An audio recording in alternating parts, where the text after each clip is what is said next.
आजीवन अधर्म करने के बाद भी दुर्योधन को क्यों मिला था स्वर्ग में स्थान। ईश्वरीय विधान के अनुसार हर पुण्य का परिणाम चाहे वह किंचित ही क्यों ना हो स्वर्ग मिलता है।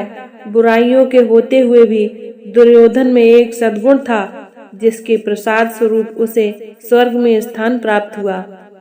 महाभारत का युद्ध खत्म हुआ। कौरव तो सभी युद्ध में मारे जा चुके थे। पांडव भी कुछ समय तक राज्य करके हिमालय पर चले गए। वहां पर एक एक करके सभी भाई गिर गए। अकेले युधिष्ठिर अपने एकमात्र साथी कुत्ते के साथ बचे रहे और वे स्वर्ग गए। कहते हैं कि युधिष्ठिर जीवित ही स्वर्ग में गए थे। वहां उन्होंने स्वर्ग और नरक दोनों को ही देखा। स्वर्ग में प्रवेश करते ही दुर्योधन दिखाई दिया। अपने भाइयों से भी उनका सामना हुआ। रास्ते में अन्य भाइयों को गिरते समय प्रश्न करने वाले भीम के मन में यहाँ भी एक जिज्ञासा उठी। उन्होंने पूछा, भैया दुष्ट दुर्योधन तो आजीवन अनीति के पथ पर ही चलता रहा। उसने अपने पूरे जीवन में कोई धर्म का काम नहीं किया, तो फिर किस पुण्य से उसे स्वर्ग मिला है? क्या ईश्वर के न्याय में गलती है? फिर युधिष्ठिर ने भीम को बताया, ईश्वरीय विधान के अनुसार हर पुण्य का परिणाम चाहे वह किंचित ही क्यों ना हो स्वर्ग मिलता है। सभी बुराइयों के होते हुए भी दुर्योधन में एक सद्गुण था जिसके प्रसाद स्वरूप उसे स्वर्ग में स्थान प्राप्त हुआ है। भीम ने पूछा, वह क्या है भैया?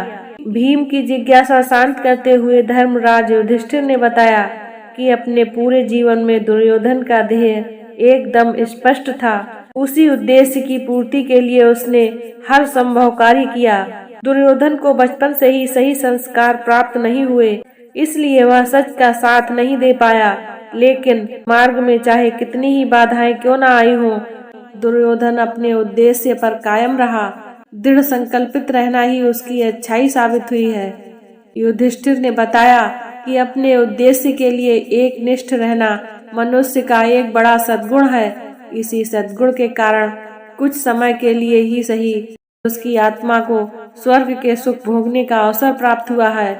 युधिष्ठिर की बात सुनकर भीम की जिज्ञासा शांत हुई और फिर कुछ समय दुर्योधन और पांडवों ने एक साथ बिताया। इसके बाद भगवान ने दुर्योधन को उसके कर्मों के हिसाब से उसकी योनि में भेज दिया जहां उसे जाना था। मित्रों, मनुष्यों को सदा सत्य के मार्ग पर ही चलना चाहिए। मार्ग में चाहे कितनी ही बाधाएं क्यों न आए, उसे अपने उद्देश्य पर कायम रहना चाहिए। दृढ़ संकल्पित रहना ही उसकी अच्छाइयाँ मानी जाती हैं। चाहे वह अच्छाइयाँ इस पृथ्वी पर रहने वाले लोगों को दिखें या ना दिखें, पर भगवान को अवश्य ही दिखती हैं। भगवान ही हमें अच्छे बुरे कर्मों का फल देता है। मित्रों, ऐसी ही ज्ञानवर्धक कथा कहानियों को सुनने के लिए हमारे चैनल को सब्सक्राइब करें। धन्यवाद। जय श्री कृष्ण।